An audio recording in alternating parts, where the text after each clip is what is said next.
5월은 가정의 달이라 우리 믿음의 식구들과 함께 자녀를 위해서 또 부모님을 위해서 또 스승을 위해서 이런저런 말씀들을 같이 나눌 수 있는 기회가 되어졌는데 5월 한 달 동안은 역대상에 있는 말씀을 새벽마다 묵상할 수 있는 기회도 됐고요. 또 매일 성경으로도 우리 믿음의 식구들이 말씀을 그렇게 또 음미할 수 있는 그런 시간을 가졌습니다. 그러나 한 번도 역대상에 있는 말씀을 전하지 못한 좀 아쉬움이 있어서 한 이틀 전에 역대상이 끝나게 되어지는데 우리 믿음의 식구들과 함께 왜 역대상이 기록되어졌는가 하는 그 메시지를 그 중에서 중요한 한 부분을 좀 여러분들과 함께 좀 나누고 싶었습니다. 역대상하는요, 이스라엘 백성들이 바벨론으로 포로로 잡혀갔다가 70년 만에 돌아와서 이제 성전을 다시 일구고 그리고 하나님 앞에 새로운 마음가짐을 가지고 이제 예배를 드리는 그 공동체로서 하나님을 섬기는 공동체로서 어떻게 이스라엘의 역사를 통해서 우리에게 주시는 교훈들을 마음에 새기면서 하나님을 섬길 것인가 하는 그런 메시지를 주시는 그런 내용들입니다. 역대상에 있는 말씀을 좀 이렇게 문단 나누기를 좀 해본다면요, 1장부터 9장까지가 그냥 족보 얘기가 쫙 언급이 되어집니다. 새벽에 같이 그 족보 읽는데요, 되게 힘들더라고요. 발음도 잘 안 돼요. 그냥 막 자꾸 꼬여 있는 발음들이라서 9장 마지막 부분에 가가지고 이제 이스라엘 나라의 초대 왕이었던 사울 왕의 족보가 잠깐 언급이 되어집니다. 그리고 나서 이제 10장으로 딱 넘어오자마자 사울 왕의 죽음 이야기가 또 간단히 언급이 되어져요. 그리고 나서 11장부터 오늘 본문 말씀 29장까지 다윗 왕 시대에 이스라엘 백성들의 그 족보 이야기가 조금 언급이 되어지면서 특별히 그 레위지파의 족보, 또 레위지파 사람들에 대한 이야기들이 나오면서 성전을 어떻게 짓게 되어지는 그 과정이 언급되어지는 그런 내용으로 쭉 오늘 이 본문 말씀 끝부분까지 나오게 되어집니다. 그러니까 장장 29장이나 되어져 있는데요, 족보 9장까지 빼고 사울왕의 시대의 얘기 한 장 빼고 나면 전부 다가 다윗 왕 이야기를 하고 있는 거예요. 3분의 2 이상이 다윗 왕 시대의 이야기를 하고 있는데 그 다윗 왕 시대의 이야기 가운데서도 성전 이야기를 하고 성전에서 일하는 레위인들의 이야기, 그런 이야기들이 언급되어져 있습니다. 사실은요, 바벨론으로 포로로 잡혀가다 들어온 이스라엘 백성들이 하나님을 섬길 때 어떤 마음으로 하나님을 섬겨야 되느냐라고 할 때 그 첫 번째 중요한 메시지가 예배하는 공동체가 되어야 된다는 거예요. 예배가 중요하다는 겁니다. 하나님 앞에 늘 예배로 세워져 있는 그런 믿음 생활이 무엇보다도 중요하다는 것을 언급하기 위해서 역대상이 기록되어졌고 역대하가 기록되신 거예요. 그 무수히 많은 왕들이 있는데 특별히 다윗 왕이 초점을 맞춰서 기록되어지게 되어졌다는 것입니다. 좀 더 나아가서 오늘 이 본문에 나오는 말씀 가운데 28절을 보니까 이런 내용이 나오더라고요. 그가라고 나옵니다. 그가 누구냐면 다윗이 나이가 많아 늙도록 부하고 존귀를 누리다가 죽음에 그랬어요. 근데 저는 며칠 전에 이 말씀을 이렇게 보는데 이제 저도 한 60평생 인생을 살아왔습니다. 근데 역대를 상을 기록했던 분이 다윗의 생애를 딱 이렇게 간단하게 언급을 하는데도 나이 많아 늙도록 부했다는 거, 이거 쉬운 일이 아니거든요. 그것도 나이 많아 늙도록. 얼마 전에 어떤 목사님 한 분이 우리나라의 그 어르신들 이제 수명을 통계로 수치가 나온 거를 얘기해 주셔갖고 제가 열심히 적었어요. 근데 보통 70세까지는 100% 다 산답니다. 우리나라 지금 평균 수명이. 근데 70세부터 80세까지 될 동안에 50%가 세상을 떠난대요. 그러니까 80까지 사신 분은 그 50%에 지금 들어가 있는 거예요. 80부터 85세까지 15%가 남습니다. 그러니까 지금 85세까지 가신 분은 15%에 또 들어간 거예요. 그런데 90까지 가면 5%가 남습니다. 우리 교회에 최소한 웃자고 5%짜리 어르신이 한 두세 분 계십니다. 대단한 거죠, 대단한 거죠. 그런데 더 중요한 건 뭐냐면 나이가 늙도록 오래 사는 게 중요한 게 아니라 건강 수명이 중요합니다. 제가 이 정도만 얘기해도 알아들으시겠죠? 골골백세에서 뭐 하겠어요? 건강 수명이 중요하죠. 제가 이 말씀을 볼 적에 다윗은 나이 늙도록이라고, 나이 많이 늙도록이라는 이 표현 속에는 골골백세를 얘기한 게 아니에요. 하나님께서 다윗에게 나이가 늙도록 건강을 주신 거죠. 그리고 뭐도 주셨냐면 물질도 주시고, 그리고 더 중요한 거는 존귀하게 하셨다는 거예요. 인생의 말년에 명예를 실추하는 분들을 많이 보게 됩니다. 근데 다윗은 나이 많아 늙도록 부하고 그리고 존귀한 사람이었다는 거예요.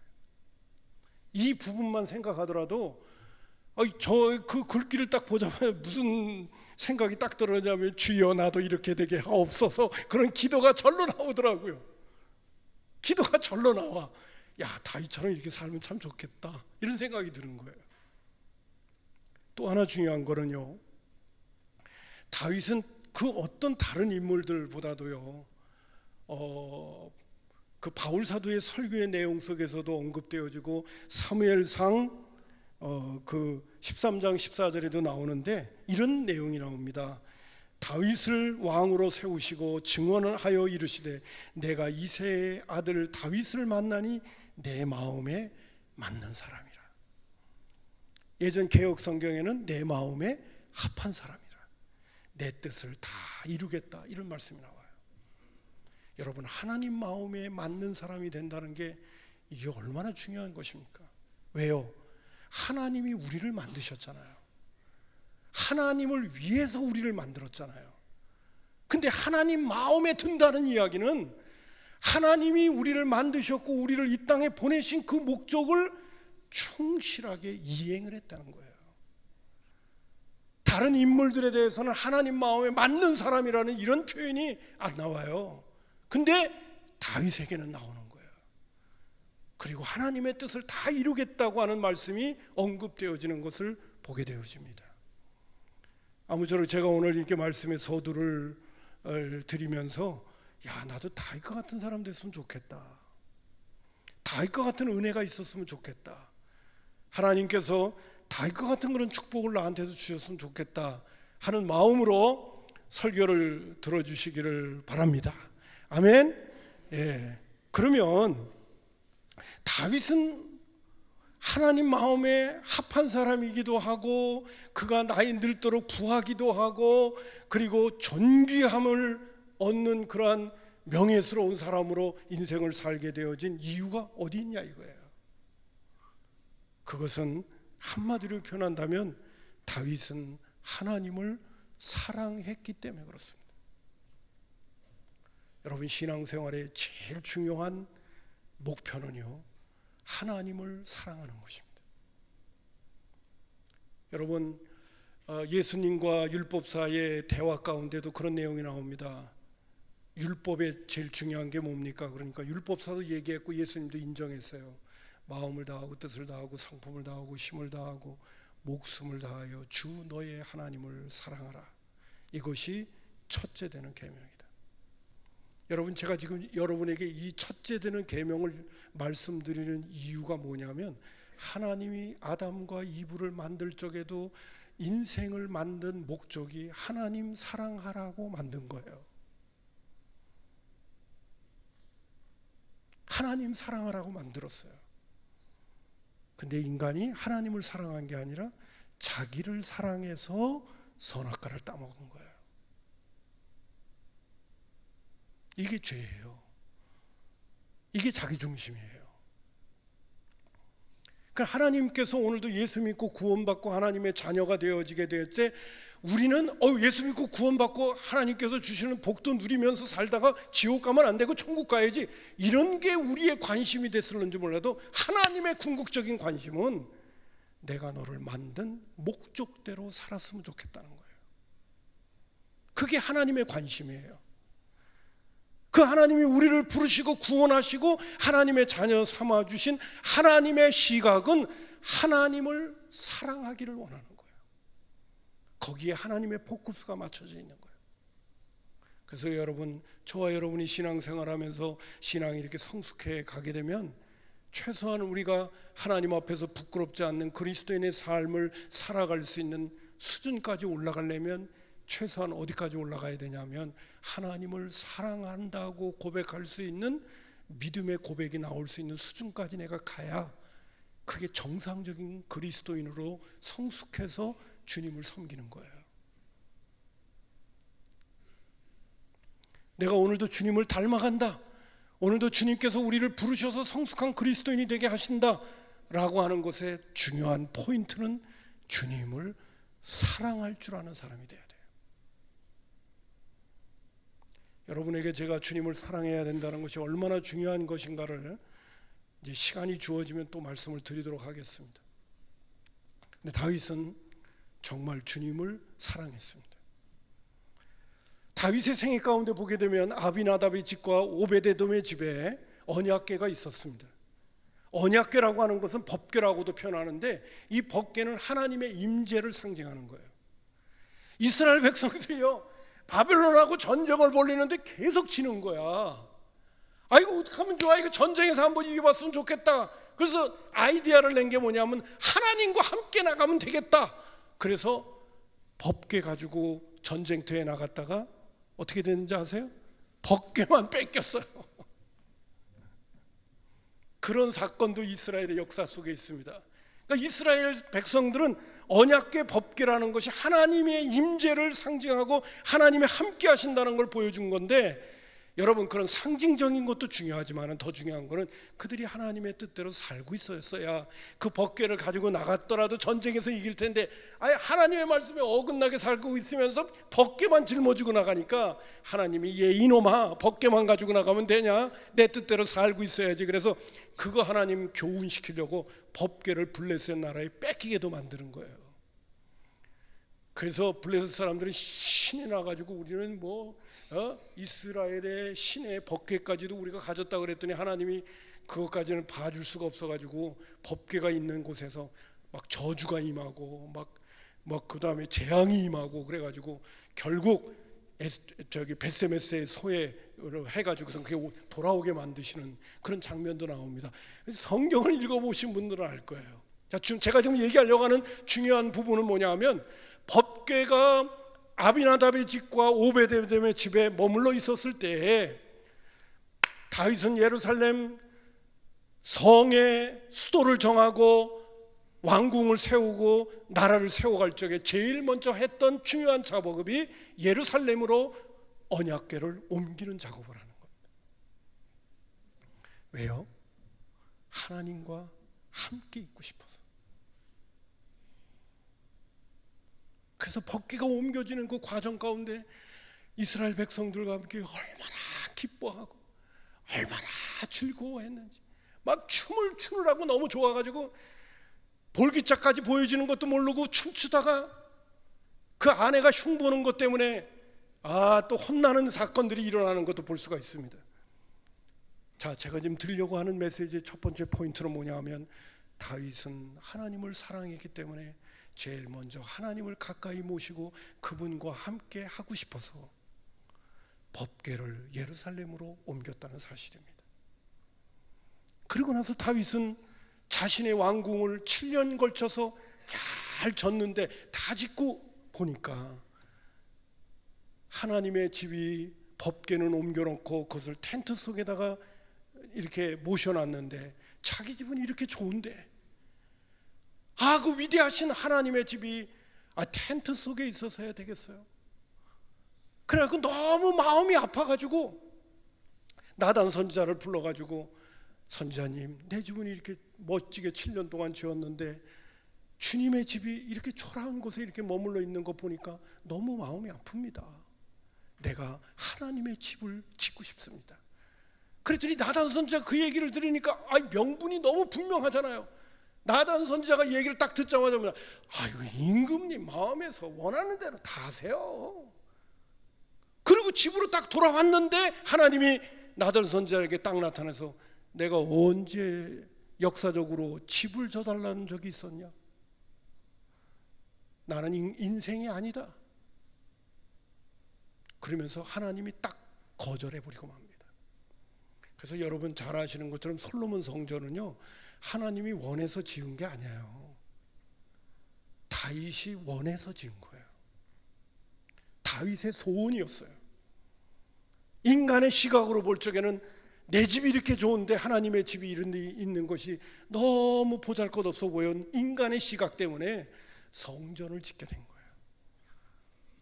근데 하나님께서 그것을 왜 허락하셨느냐? 하나님은 그런 성전에 머물러 계시는, 이 우주 만물을 다 창조하신 분이 조그만 인간이 만든 집에 머물러 계시는 분이 아니라는 것을 보여주실 수 있음에도 불구하고 거절을 일방적으로 했음에도 불구하고 왜 허락했느냐 하면, 전에도 한번 언급한 것처럼 다윗의 마음을 읽었거든요. 그 다윗의 마음이 뭡니까? 하나님을 사랑하는 마음을 읽었어요. 내 집은 이렇게 좋은데 하나님의 집이 이렇게 보잘것없어야 되겠느냐는 그 마음이 뭐냐? 하나님을 사랑했기 때문에 그런 거예요. 아무한테나 그런 생각이 나오는 게 아니에요. 하나님을 사랑했기 때문에 나오는 거예요. 여러분, 오늘도 우리가 하나님의 영광을 위하여 사는 것 가운데, 하나님의 은혜와 축복이 넘치는 사람들이 되어지는 것 가운데 중요한 부분이 뭐냐면, 하나님을 사랑해서 하나님의 영광을 위하여 살고 싶은 아이디어들이 저와 여러분의 마음속에서 자꾸 나와야 되는 거예요.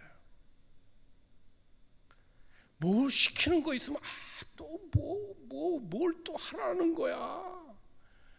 좀 헌금 좀 하라. 또 뭐 돈 얘기해. 이 얘기가 아니에요. 다윗의 마음은 하나님을 사랑했기 때문에 그 사랑하는 마음이 어떻게 하면 하나님께 영광을 돌릴 수 있을까? 어떻게 하면 하나님의 마음을 시원하게 해드릴 수 있을까? 어떻게 하면 하나님을 기쁘시게 해드릴 수 있는가에 대한 마음이 마음속에 가득 차 있다 보니까, 그 가득 찬 마음 가운데 제일 먼저 그의 마음속에 떠오르는 게 뭐냐 하면 성전을 짓고 싶었던 거예요. 하나님이 원하지도 않았음에도 불구하고.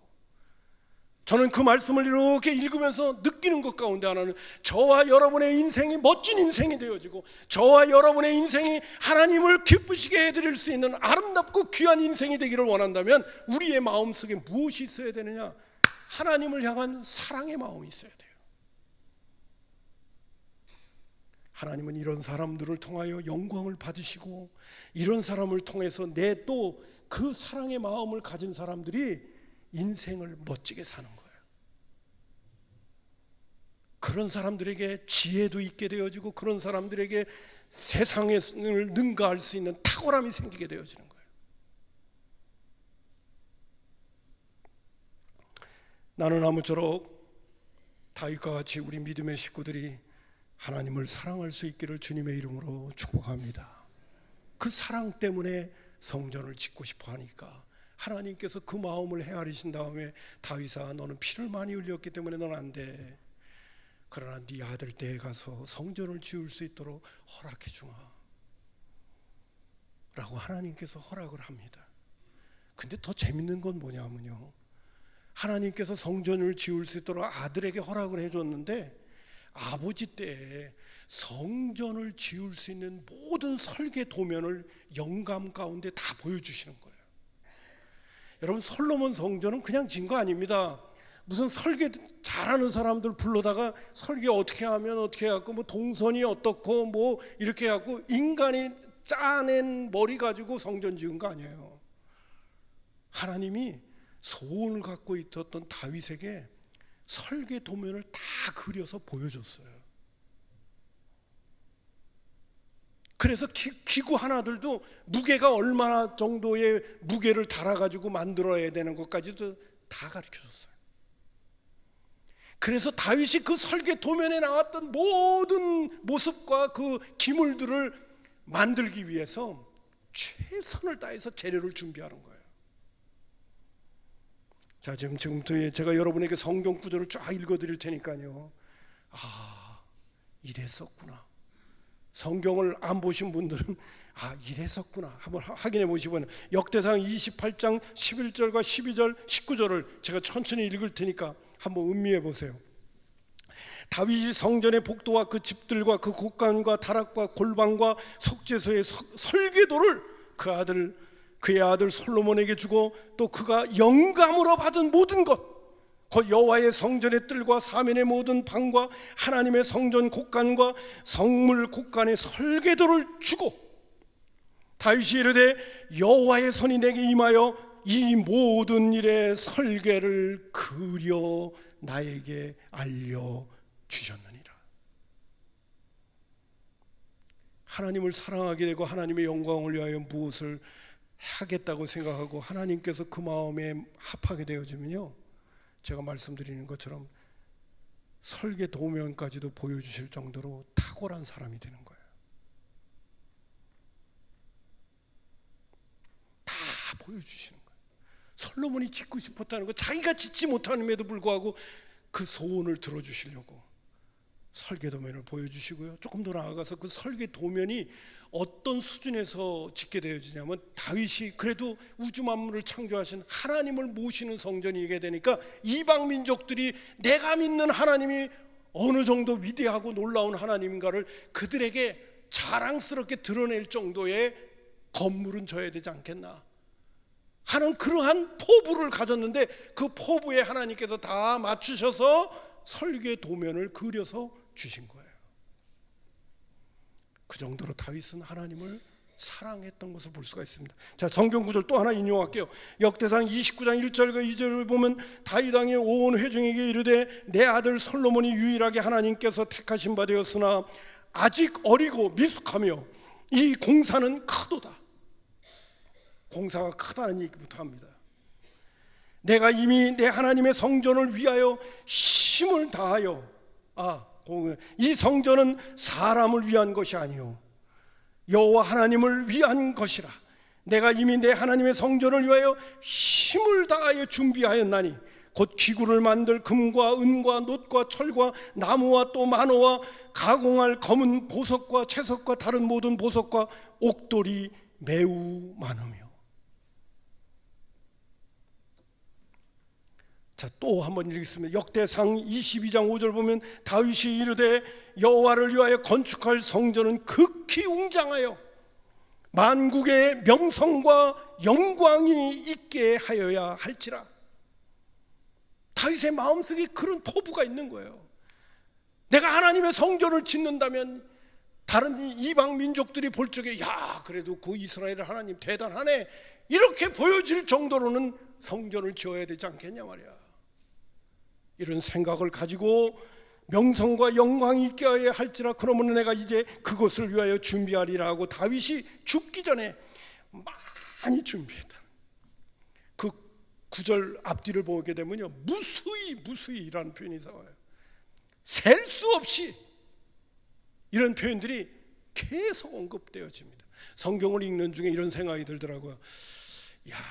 아버지 때에는 안 된다, 너는 피를 많이 흘렸기 때문에 안 된다, 네 아들이 짓도록 해야 된다. 그런다면 오케이, 내 때 하나님께서 주신 거는 내 마음대로 다 쓰고 먹고 마시고 즐기고 그럴 수도 있고, 뭐 아들 때에 가서 짓게 해주신다는데 그럴 수도 있을 텐데, 다윗은 절대로 그러지 않았어요. 아들 때에 가서 짓는 그 성전이 정말 하나님이 영광 받으실 만한 많은 이방 민족들에게도 인정을 받을 수 있는 성전이 되도록 하기 위해서 자기는 최선을 다해서, 하나님이 설계 도면까지 전부 다 보여주셨으니까 그것에 걸맞는 재료가 부족함이 없이 준비될 수 있도록 하기 위하여 최선을 다해서 준비하는 거예요. 그런데 성경 구절 하나가 더 중요한 포인트가 있습니다. 그게 바로 뭐냐면 역대상 22장 14절입니다. 보세요. 다윗이 편안할 때 건축의 재료들을 준비한 게 아니었다는 거예요. 내가 환난 중에 여호와의 성전을 위하여 금 10만 달란트와 은 100만 달란트와 놋과 철을 그 무게를 달 수 없을 만큼 심히 많이 준비하였고 또 제목과 돌을 준비하였나니 솔로몬아 너는 더 준비해라, 이렇게 나와요. 근데 참 중요한 포인트가 뭐냐면 다윗이 넉넉해서 준비한 게 아니었어요. 환난 때 준비했어요. 모든 사람들이 인정할 정도로 이런 어려운 때라도 그가 최선을 다해 하나님의 성전을 짓고 싶어 했고, 그리고 그 성전을 지을 수 있는 재료를 무수히 많이 준비할 수 있었던 가장 중요한 동기는 하나님을 사랑했기 때문에 그런 거예요. 하나님을 사랑하면, 내가 누구를 사랑하면 아까울 것이 없는 거예요. 여러분, 자식을 위해서 그렇게 많이 희생하고 헌신하고 드리는 이유가 왜 그래요? 사랑하기 때문에 아닙니까? 우리가 주님을 섬기는 게 왜 힘들고 어렵습니까? 죄송한 표현입니까? 하나님을 사랑하지 않기 때문에 그런 거예요. 하나님을 사랑하면 하나님을 위하여 사는 게 그렇게 어렵게 되지 않습니다.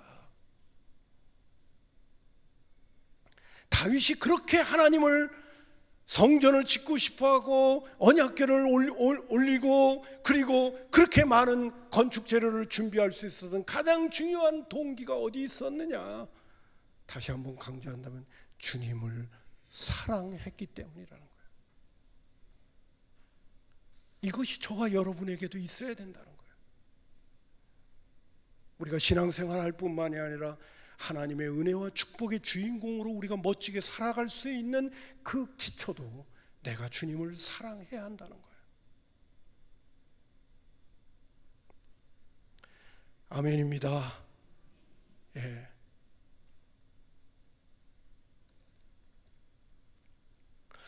여러분, 그러면 이제 말씀의 결론을 맺겠습니다. 참 중요한 부분인데, 그럼 어떻게 주님을 사랑할 수 있을까요?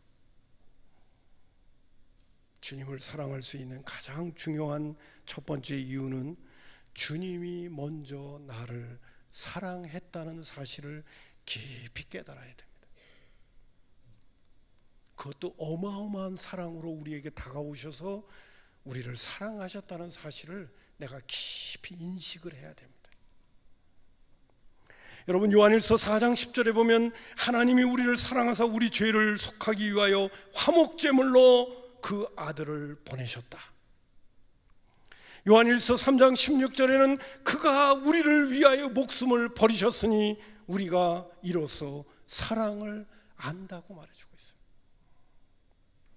저는 곧잘 믿음의 식구들에게 강단에서 그런 얘기를 하죠.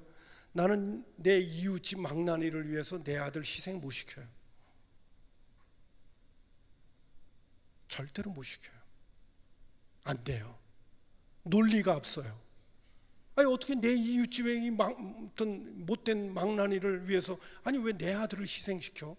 내 아들을 잘 키우고 그 아들은 그냥 어떻게 감옥을 보내든지 그렇게 하지. 근데 하나님은 그렇게 안 하셨어요. 로마서 5장 보면 하나님과 우리와의 관계는 원수 되었을 때,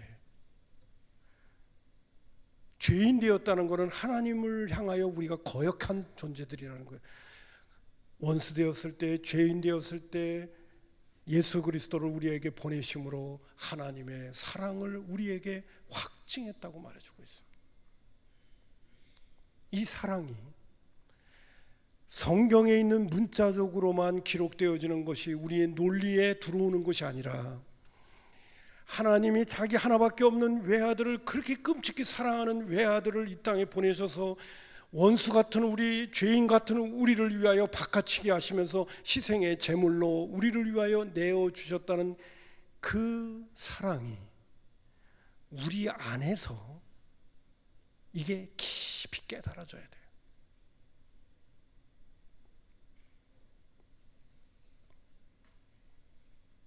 여러분, 이거는 우리의 논리로 해결되는 게 아니에요.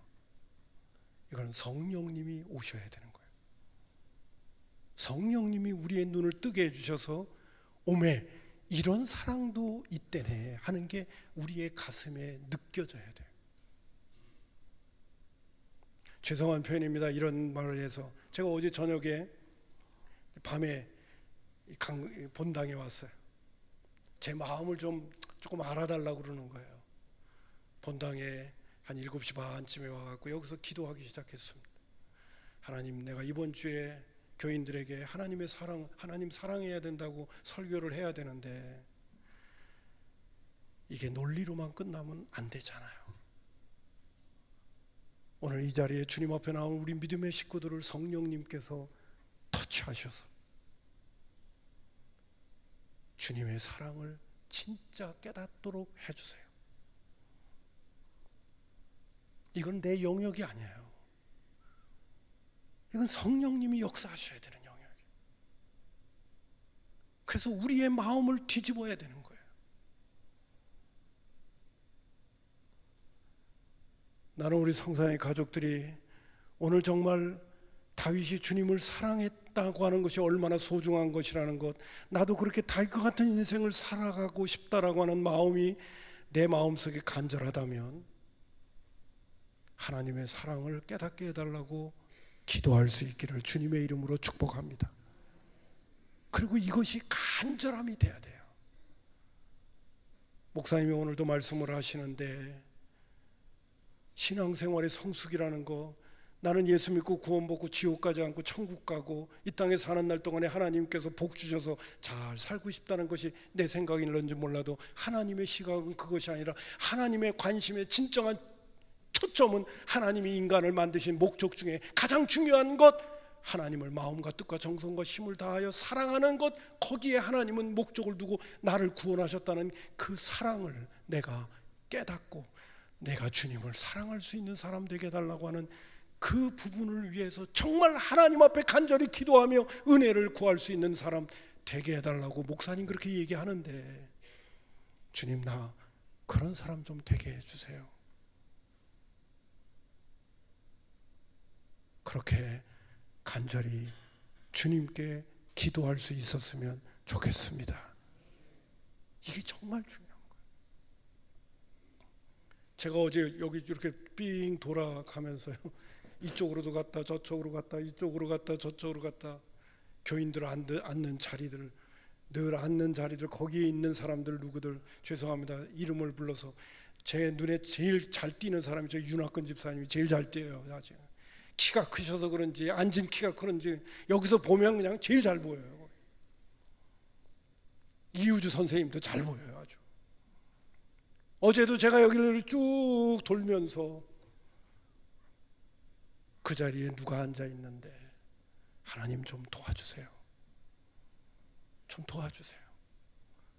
성령님께서 터치하셔서, 하나님은 눈에 보이지 않고 예수님도 지금 눈에 보이지 않지만은 성령님이 오셔서 그 마음을 움직여 주세요. 그래야 주님 사랑하죠. 논리 가지고는 안 돼요. 지식 가지고는 안 되는 거예요. 아무쪼록 여러분, 주님 만나는 역사가 있기를 주님의 이름으로 축복합니다. 성령을 체험하기를 주님의 이름으로 축복합니다. 두 번째 좀 아쉽기 때문에 드리는 말씀인데요, 다윗은 시편 16편 8절에 이런 고백을 합니다. 내가 여호와를 항상 내 앞에 모시며, 내가 주님 사랑하고 싶기 때문에, 사랑하고 싶으면 일단은 그분을 가까이 해야 되는 거예요. 육신의 인간은 허물이 있고 단점이 있기 때문에 자꾸 가까이 만나면 실망할 수가 있어요. 그러나 우리 주님은 가까이 만나면 만날수록 우리 주님은 실망하지 않습니다. 신앙이 성숙해 간다는 이야기는 무엇이냐면 주님을 점점 더 알아간다는 거예요. 영생, 오래 산다는 거, 영원한 생명이라는 것을 예수님께서 요한복음 17장 3절에 언급하는데 이렇게 언급하시는 거예요. 영생은 유일하신 참 하나님과 그를 보내신 예수 그리스도를 아는 거다, 이렇게 얘기했어요. 영생이 뭐냐? 오래 사는 것. 왜 우리가 오래 살아야 되느냐? 그것은 유일하신 하나님과 그를 보내신 예수 그리스도를 알아가야 하기 때문에 우리가 그분이 영원한 분인 것처럼 그분과 함께하는 시간을 통하여 우리도 영원토록 그분과 함께 동행하면서 그분을 알아가는 것이 영생이라고 우리에게 말씀해 주고 계시는 거예요. 여러분, 신앙생활이라고 하는 거는요, 그분을 자꾸 가까이 모시면서 알아감으로 인하여 알아가면 알아갈수록 그분을 사랑할 수밖에 없는 그런 존재로 우리가 바뀌어가는 거예요. 다른 사람이 신앙생활은 뭐예요? 물어본다면 이렇게도 대답하면도 한 90점은 맞추는 거예요. 주님을 날마다 알아가는 것입니다. 마지막으로 한 말씀만 더 드리겠습니다. 여러분, 제 경험상으로도 얘기하는 거예요. 주님을 사랑하려면요, 주님 사랑하게 해달라고 끊임없이 기도하는 거예요. 도움을 청하는 거예요. 난 주님 사랑하면서 살고 싶어요. 다윗과 같이 그렇게 살고 싶어요. 그런 기도를 하나님 앞에 늘 드리는 거예요. 누가복음 11장 13절에 예수님께서 이렇게 말씀하십니다. 너희가 악할지라도 좋은 것을 자식에게 줄 알거든 하물며 너희 하늘 아버지께서 구하는 자에게 성령을 주시지 않겠느냐. 여러분, 여러 다양한 것들을 구할 수 있음에도 불구하고 성령을 주시지 않겠느냐라고 하는 것은 무엇을 의미하냐면, 성령님이 오시면 성령님이 하시는 역할 가운데 중요한 역할이 하나님의 마음을 헤아리게 된다는 거예요. 하나님의 마음을 알게 된다는 거예요. 그래서 우리의 기도가 하나님의 마음에 맞는 기도를 하게 된다는 거예요. 구하고 찾고 두드리라. 악한 자라도 자식에게 좋은 걸 줄 알거든 하물며 하늘에 계신 좋으신 하나님이 너희들에게 성령을 주시지 않겠느냐. 성령님이 하시는 정말 중요한 역할이 바로 주님의 마음을 알게 하시는 거예요. 여러분, 고린도전서 2장 10절에도 이런 말씀합니다. 오직 하나님의 성령이 이것을 우리에게 보이셨으니 성령은 모든 것 곧 하나님의 깊은 것까지도 통달하시느니라. 여러분, 신앙생활에 있어서 참 중요한 거는요, 주님의 마음을 아는 겁니다. 이 말씀까지도 드리면 좀 그렇긴 한데요, 여러분, 그 마태복음 25장에 보게 되면 달란트 비유가 나와요. 5달란트, 2달란트, 1달란트 맡은 사람이 나와요.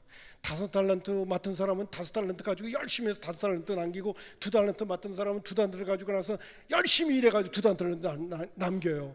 주인이 왔을 때 어이구 착한 종아, 그리고 칭찬을 해주셔요. 근데 1달란트 맡은 사람은요, 1달란트를 땅에 넣었다가 1달란트를 싹 가지고 오면서 뭐라 하냐, 주인은 굳은 사람이라 혹시 이것 가지고 제 그냥 표현이에요. 이것 가지고 장사했다가 그것까지도 본전도 잃어버리면 어떻게 할까요? 걱정이 돼서 그랬는지 몰라도 1달란트 잘 숨겨놨다가 가져왔습니다 라고 얘기하니까 주인이 야단을 치기 시작합니다. 은행에다 갖다 줬으면 이자라도 받았을 텐데. 그 이야기 가운데 나오는 중요한 포인트가 이겁니다. 1달란트 맡은 사람은 주인을 잘못 알았다. 기회를 또 주면 얼마나 좋겠어. 옛날에 제가 그런 생각을 가졌어요. 근데 1달란트를 맡은 자의 결정적으로 중요한 문제가 뭔지 아십니까? 종에게 있어서 제일 중요한 거는 주인의 마음을 아는 거예요. 여러분, 직장에서도 상사가 부하에게 무슨 일을 시키는데 부하가 상사에게 충성스러운 것 가운데 제일 중요한 건 뭡니까? 상사의 마음을 헤아리는 거예요. 1달란트 맡은 사람의 결정적인 문제는 뭔지 아십니까? 주인의 마음을 헤아리지 못했다는 거예요. 여러분, 종은요, 무엇보다도 주인이 뭘 시킨다고 한다면 제일 중요한 거는 주인의 마음을 알아야 되는 거예요. 왜 시키나? 왜 그 일을 하라고 그러나? 그렇기 때문에 종이 주인의 마음을 알려면 제일 중요한 건 뭐냐면 주인과 함께 있으면서 주인의 마음을 헤아릴 줄 아는 사람이 되는 거예요. 신앙생활에 있어서 정말 하나님이 우리를 축복하시고 우리에게 은혜를 주시고 우리가 하나님의 영광을 위하여 멋지게 살아갈 수 있는 삶은 내가 주님을 가까이 하면서 주님의 마음을 헤아릴 수 있는 하나님의 사람이 될 때에 그 사람이 정말 하나님 앞에 쓰임받는 사람도 되고 하나님께서 복 주시는 사람이 되는 거예요.